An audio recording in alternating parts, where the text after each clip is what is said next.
Nightmare on 34th Street, A Christmas Grotesque by Geordie McElroy. Part 3. Secret Santas crossed off the list. Drug dealers, arsonists, thieves, necrophiliacs and mountebanks, cops, excise, disease. Bodies found in alleyways, sedan trunks by the docks, arcade bars, overpriced condos, in a playground sandbox. Some with bullets between the eyes, some had jugulars ripped, some injected with tree frog venom, some dumped in ditches stripped. Bodies piled high down at the morgue as the winter weather cooled. Coroner ruled them accidents. Homicide had all fooled.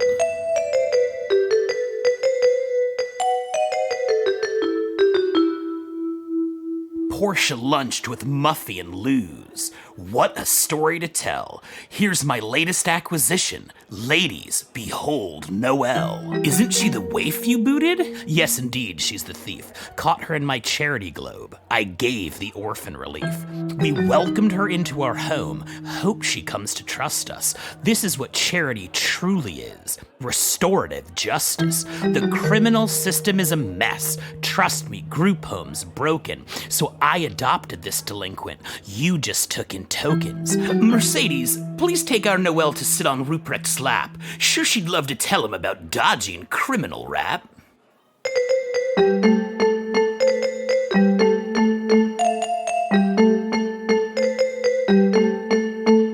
Mercedes paraded, casting elbows and aspersions to anyone blocking her way, departments transversing. Noelle followed at the girls' heels, into Christmas Village. They cut the line and found Ruprecht, Koopman's family privilege. Excuse me, sir, Noelle piped up. They say your name's Ruprecht, but I've been watching you closely. Suspect that's incorrect. Is your true name really Saint Nick? You seem to be the source of all of those legends about him. I could be wrong, of course. Someone has been using your name, your reputation's heft, to drain the youth from orphan girls until there's nothing left. Ruprecht stared at the young orphan and asked, "Are you the one?" But then their rendezvous cut short. In walked Lieutenant Dunn. He flashed his badge, approached Ruprecht. The line drew to a halt. "Last night, what were your whereabouts? Do you know Jacques Perrault?" Noelle spotted the flashing shield. She turned and terror ran. Was this the goon from the North Pole? The man who took Roxanne? Portia stopped the Inquisition. "What's the meaning of this? You're ruining Christmas business. I insist that you desist. Unless you have a warrant here, exit the way you came." Dunn locked eyes with Portia Koopman, his secret Santa name. "I'm here to find out what happened to your head of HR. You know we found him dead last night in furthest reaches of the park." "Yes, I know, it's something shameful. Doubt that he deserved it. But I had a keen suspicion. Perrault was a pervert."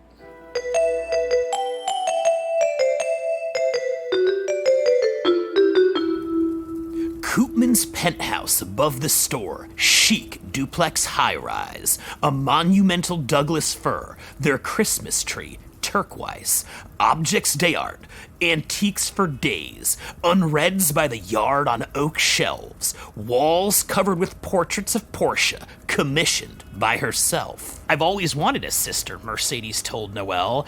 "I'm so glad we get to save you. Poverty looks like hell. I love your hair, those bouncy curls. Are you Puerto Rican?" "I don't know, I'm from the North Pole. Saint Nick, I need to see him." "Saint Nick? No, that guy is Ruprecht. He's just some bum we pay. You'll get a chance to talk to him at Christmas Eve soiree." "Who would have guessed? We're the same size." Mercedes tore through clothes. Closet bigger than the lighthouse. They put on fashion show. They played dress up and did their hair. The whole East Wing takeover. Burlap sack, a thing of the past. Noelle got full makeover.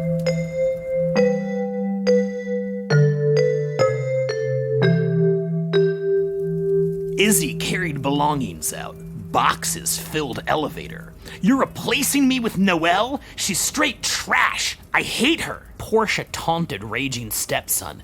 This is a chance to grow. We need your room for the new girl. You'll be happy with Flo. Won't Mercedes need her nanny? Izzy, furious, asked. Portia sighed. Not since she was 10. Flo tends to your ass. Portia, heading to West Wing, screamed, Bring Killer to the pound. That bitch has gone and wrecked my home. If not, I'll put her down. No, Mercedes cried from the kitchen as Killer wheezed down cheese. I want to keep the pup up here to replace Sniffles, please. Steve Koopman sighed, relented. You can keep her, of course. Despite the damage hellhounds do, still cheaper than a horse. Killer saddled up to Noelle. Canine licked the girl's hands as she scratched Dog's belly below, obeyed Orphan's commands. Noelle asked where I'll be sleeping. Repose in Killer's crate. A dog cage was way better than her cell. Boy, well that just sounds great. Mercedes said, I'm just joshing. You'll sleep in Izzy's room. The city will toughen you up. You'll lose your softness soon.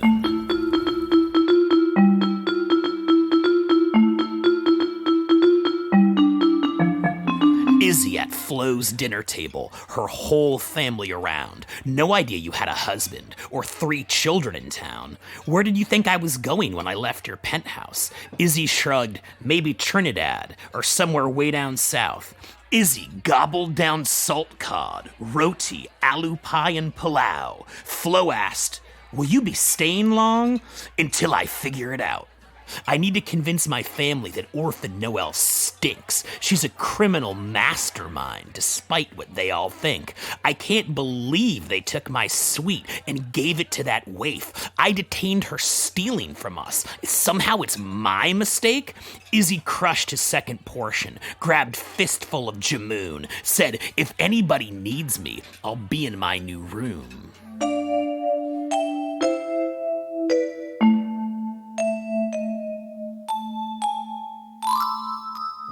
Noelle cuddled up with Killer, late in Izzy's quarters, the shelves full of well-worn books, burdened by being smarter, the walls full of mounted degrees, a dazzling CV. He studied film, conceptual art, and musicology. If he were so well educated, why did he live at home? What was the purpose of knowledge if it keeps you alone? Why did the Koopmans adopt her? At the expense of their son? Was this how rich people live life? Was this just how it's done?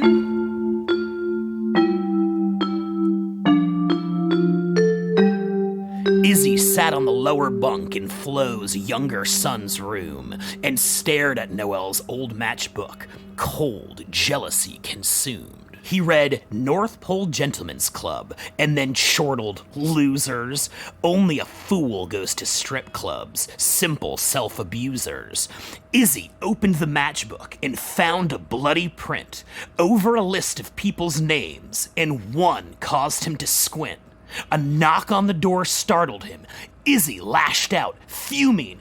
But you're in my room, Flo's son said. The name, Portia Koopman. Noelle walked through penthouse West Wing, hallway lined with mirrors, countless reflections distorting, 1,000 Porsches appeared.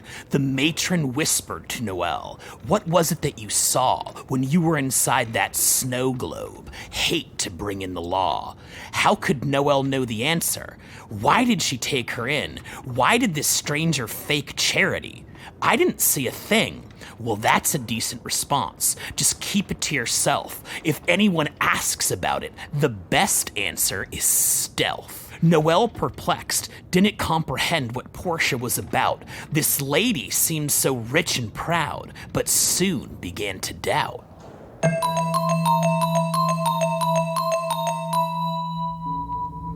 The screen glow illuminating Izzy's frantic research, exploring Matchbook's name list, and soon the floodgates burst. Every name on the log deceased, all mysterious deaths. Each one was ruled accidental, Portia, the last one left. Micah Wool electrocuted. Jim Gunn hit and run. Timothy Barth shot 16 times. Tom Hawks flambéed by sun. All of these deaths were homicide. Izzy sure deduced. Assassin covering their tracks as Hitless got reduced. Who could be the supervillain? That ragged waif Noel? Who were these bloody prints on book? Forensic test might tell.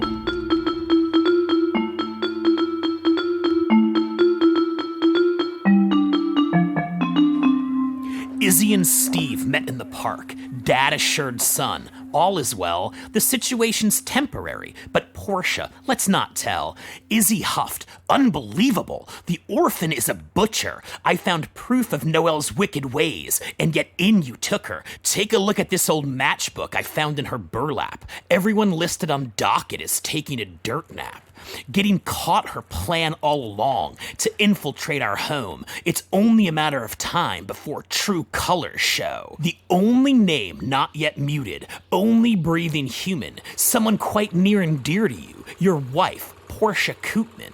Steve eyed the matchbook. Have you been in my stuff? What? No, I found it on the orphan, tucked up in burlap cuff. Steve sighed, put his hand on Izzy. You're not cut out to be guard. What you really want is justice, but execution's hard. I think I may have failed you, son. Why don't we give a try to see all of life's finer things, luxuries money buys?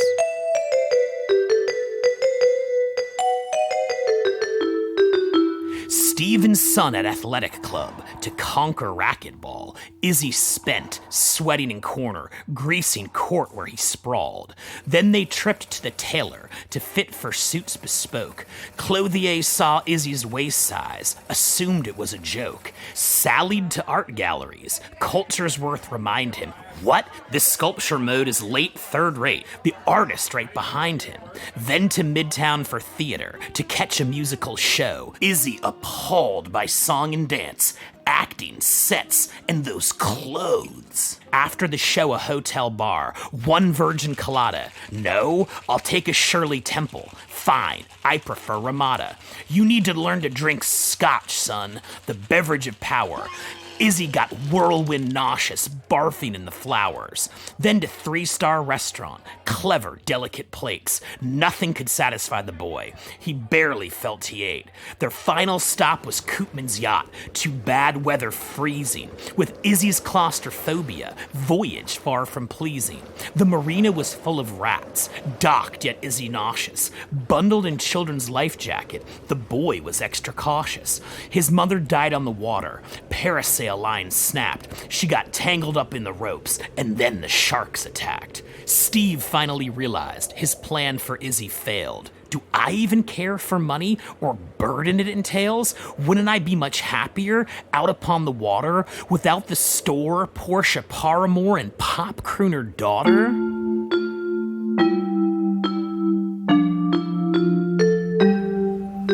We're going to the studio, Mercedes told Noel.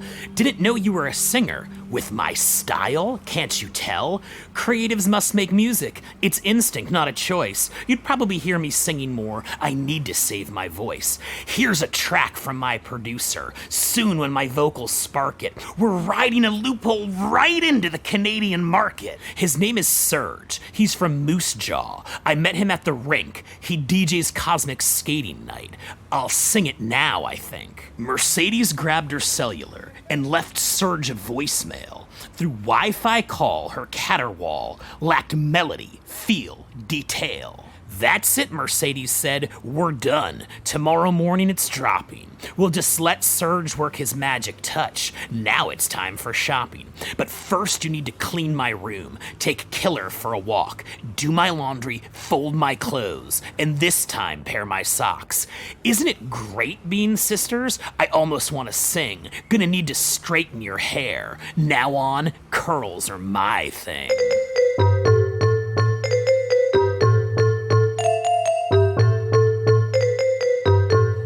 Izzy, in new, ill-fitting suit, rushed the police station, slammed his hand down on the counter, thundered exclamation, "Damn it, man, where are my results?" barking at the desk clerk, a temp without skills to handle this huge berserking jerk. "My fingerprint results, you fool. I placed them on rush order. I needed them by yesterday. Promised wait time shorter." Izzy's performance spirited, so the boy failed to see Dr. Adler in the shadows, observing silently. The desk clerk baffled. "Who are you?" Izzy flashed Koopman's badge. "I'm Corporal Smith from Over County. So have you found my match?" "I can't find any print report. Lab says they don't have it. Good thing I brought them with me then, or this might end tragic."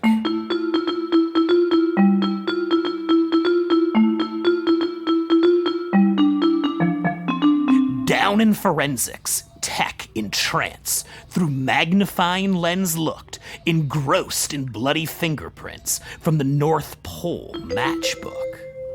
"What case do you need these prints for?" Tech adjusted the glass. "It's something very sensitive." Izzy leaned in. "Don't ask." "It's very hush-hush, very strange. Involves sex predators, a missing exotic dancer, porpoise, and a senator." The tech nodded slowly, knowingly. "Which department are you from?" Izzy put his fingers to his lips. "Top secret. Now that thumb. Work that once took days, months, years. In seconds came tumbling. The computer spit out an answer. The results were stunning." The tech stared in astonishment. "I just don't understand. The database says that your prints belong to a dead man." Upstairs in police bullpen, they stared at a mugshot of a menacing criminal well known to city cops. This thumb is from Joe Martinez. Fingerprints don't lie, but he's been dead for many moons. Bullet through heart and eye. His ending ruled accidental, the man's record wild. Martinez was the prime suspect, killing Dunn's wife and child. Rookie out on Christmas Day, wife answered the door, had newborn child in her arms, 1 bullet, 3 hearts tore. A deranged Santa Claus killer fired off Tech 9, found murder weapon in a manger, Joe's prints clearly defined. No way this thumb belongs to Joe. He's buried in cold mud. Martinez been dead 13 years, before North Pole, a club. The name Martinez drew notice. Shift cops stopped, listened. Who was this stranger digging dirt? Who granted admission? Is he on his way out the door? What precinct are you from? Someone please stop that imposter. In walked Lieutenant Dunn. Izzy broke for the exit, with his girth hard to stop, but they hit him with a taser for impersonating a cop.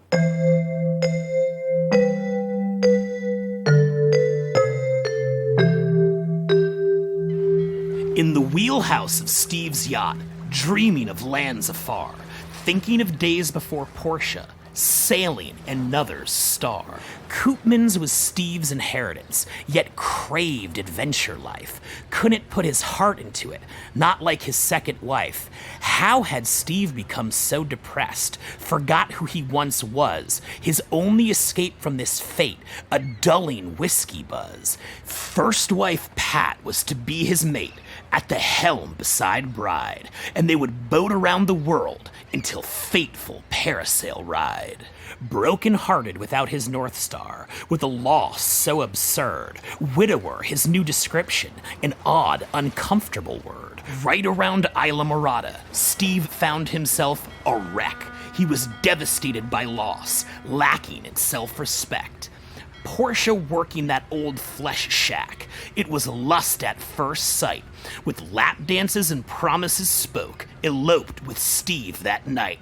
With a belly full of painkillers, Steve broke down. "I'm a fraud. There's no part of me my father would approve of or applaud." Portia found her rich dumb puppet, but class was in session. She had so much to learn about Koopman's, her new obsession.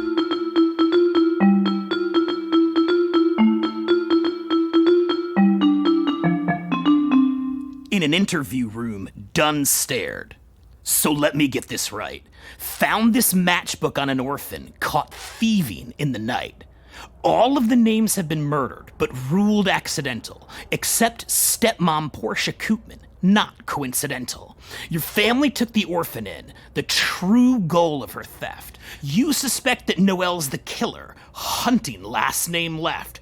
She has a St. Nick's cross tattoo from school down by the wharf. But you suspect she's really a homicidal dwarf?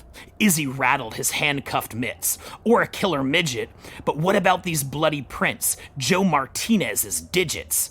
Again, I told you I don't know how those prints got down there. They were on the book when I looked from the moment I found her.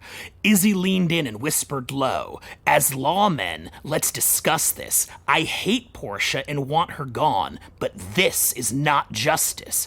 I've told you everything I know. Can you just unlock me? I need to hit the North Pole Club. Please don't try to stop me." Dunn grabbed the handcuffs from Izzy, turned the key, unlocked it. "I'm keeping these, but you can go." Slipped matchbook in pocket. Noelle took Killer on a walk. A voice oozed from the drain. "You're looking pretty fancy now. There's no need to explain." Noelle peered and saw the street rats, filthy beyond despair. "We know you robbed that glass snow globe. We're here for our share." The orphan tried to calm them down. "It's all a big mistake. I got stuck up there saving you. The whole thing is a fake. There is no Koopman's cash in there. It's all just a mirage. I'm not richer now than you are, only a bit more washed." "We don't buy it," huffed Dolores. "You took it all yourself. Don't trust me now, I'll show you how. It's all just lies of wealth. You know I'd help you get the cash. There was never any money. It's all a trick that Portia played. The globe is just a dummy." "You calling me an idiot? Big deal. So what? You're clean. We'll be back for that moolah. Ta-ta for the time being. We're coming for that money when you least expect it. You better go and spend it now. No way to protect it."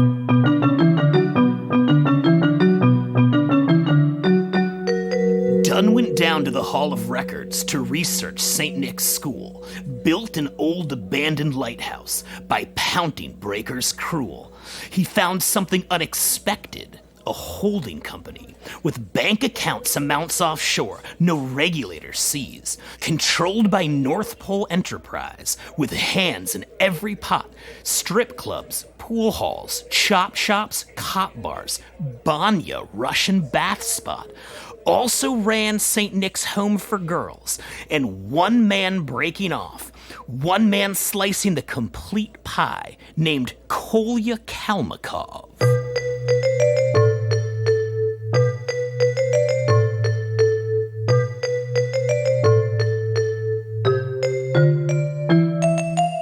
Izzy launched an investigation into this place, North Pole, with his nanny Flo at the wheel and the back seat he rolled. They traveled through rundown streets, came upon neon glow, to a coal-colored club by the marshes where uniformed men go. "Thanks for the ride, Flo," said Izzy. "I know it's Christmas Eve. Won't keep you from your family. Thanks for your service. Leave."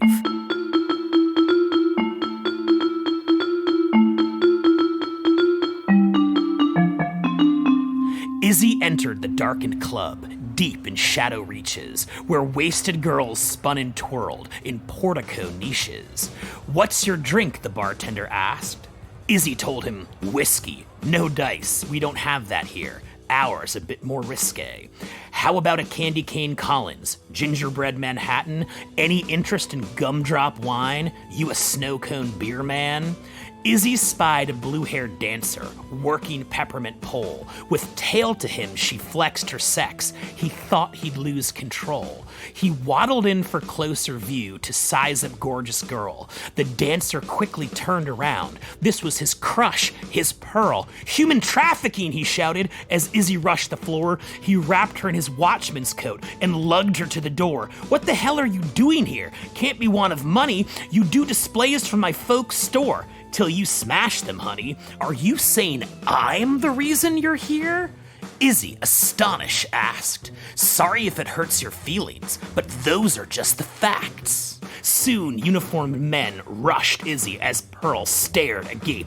They pummeled him to a bloody pulp. Don't hurt him, for goodness sake. They hauled Izzy out of the club, threw him into Cruiser. Please go easy on him, Pearl told them. He's a man-child, a loser.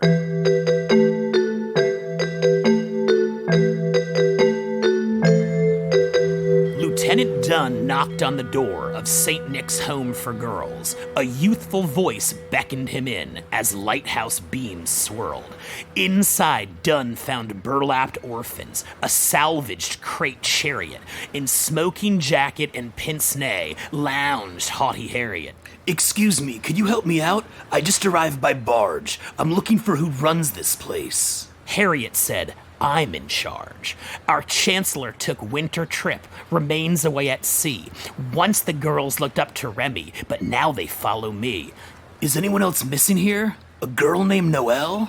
Chloe overheard, started up. Harriet said, don't tell. Listen, mister, I don't know you. You come flashing badges. You start asking all these questions. Slow it down a tad bit. Are you the man from OPS? If so, I've got your cash. Or are you here from St. Nick? North Pole. No thanks, I'll pass. St. Nick, what do you know of him? Is this his orphan school? You're asking stupid questions now. Are you some kind of fool? St. Nick, our lord and our master, Cossack up on the wall. It's not just this lighthouse he owns. The man controls it all. With that, Dunn saw St. Nick's portrait. Recognition in a flash, but gone the top knot and gold teeth. No dangling mustache. Through the eyes of Cossack icon, cameras Dunn spotting. A wash and glow of countless screens. St. Nick's always watching. How was he so much younger now? Illusions and darkness? Dunn recognized the man in frame. Was this Cossack, his sergeant?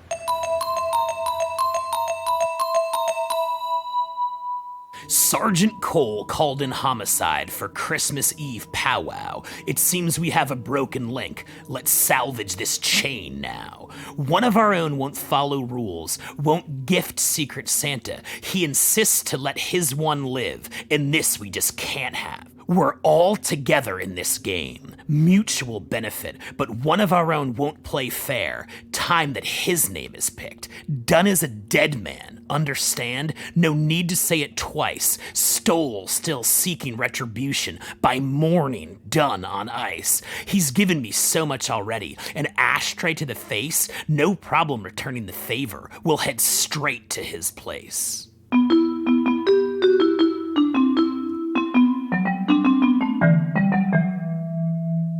Christmas Eve soiree underway in the Koopman's penthouse. There was so much to do before. For help, Portia sent out.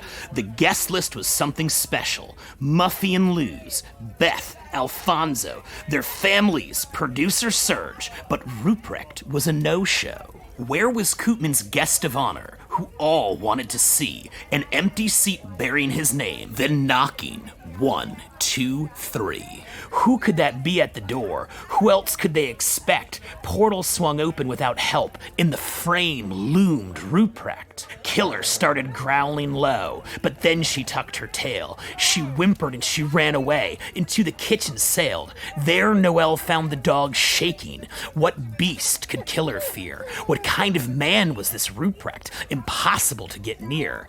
Noelle peeked through the kitchen door, saw seal furs in the patch. Still Killer tried to break away. Through pantry wall she scratched. Mercedes rose with new permed hair. It's time you heard my song. Izzy ruined parade debut, and please don't sing along. Arise, Serge, and drop that banger. Show these fools what we do. With a click, the beat spoke up that Mercedes lip-synced to. From the kitchen came harmony. The voice kept Killer calm. Soon everyone at the party enraptured by the balm. Who was this bewitching singer? Which one had cast the spell? The voice belonged to Orphan Waif. The tune came from Noelle. Serge got up and rushed the kitchen. It's this girl. She's the star. I've worked my magic on these tracks, but can only go so far. Noelle, Mercedes, that's the team. Your voice, her money. Mercedes sobbed, flew to room. her vocals still running.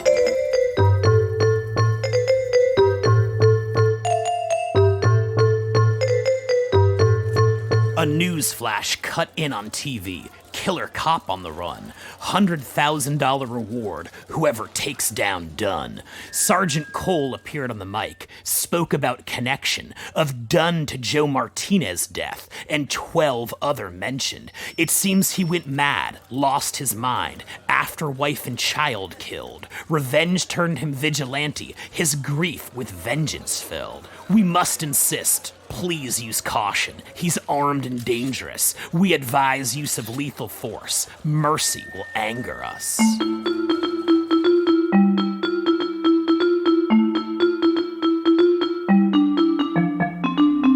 Later that night, Mercedes rose with vehement belief. I wish I didn't have to say that Noelle is a thief. Just look what I found in her drawer. Mom, aren't these your pearls? It pains me so much to say we took in a rotten girl. Please don't be foolish, said Portia. I know you took those jewels. Just because Noelle sings better, no reason to be cruel. Yes, she's prettier than you are. Mostly it's her eyes, nose. You take after your father there. Peasant genes, I suppose.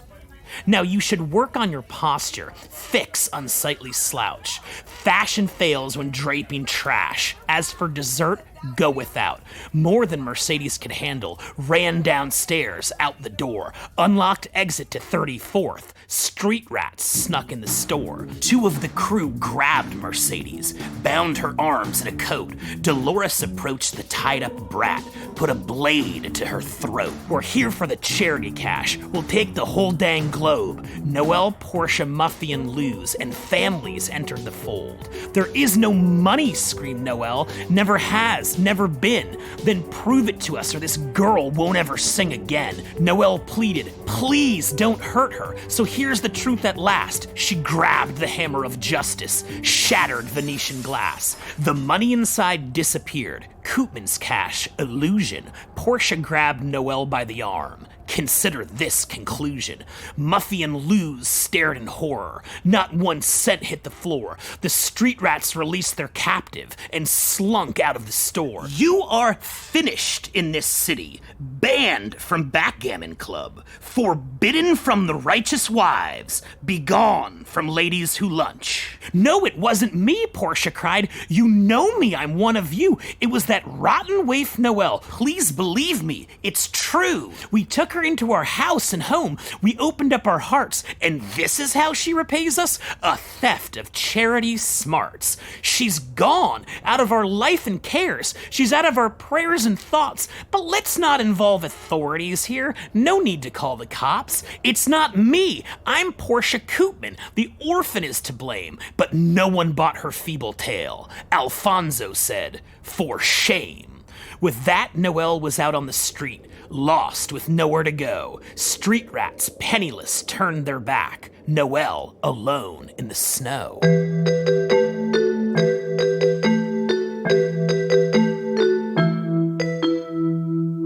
Wolves howled in the depths of the night, or were they hungry fiends, as Noelle slipped in City Park, seeking a place to sleep. Abandoned alone, chilled to the bone, orphan sought out shelter, out of the wind, under footbridge, to play what fortune dealt her. With fast fashion from Mercedes, teeth began to chatter. She longed for her lighthouse cell, in burlap and tatters. Noelle sang lament to the night, her lips a shade of blue. Her soft voice began to trail off, fading like chimney plumes. Freezing is not a bad way to go. It's said you fall asleep as Noelle's eyes begin to close. In joined harmony deep. Who was that sang along? How did they know the tune? Sergeant Cole stepped from the shadows of oaks, green eyes burning through gloom. How do you know my song? She asked. Why? I taught it to you.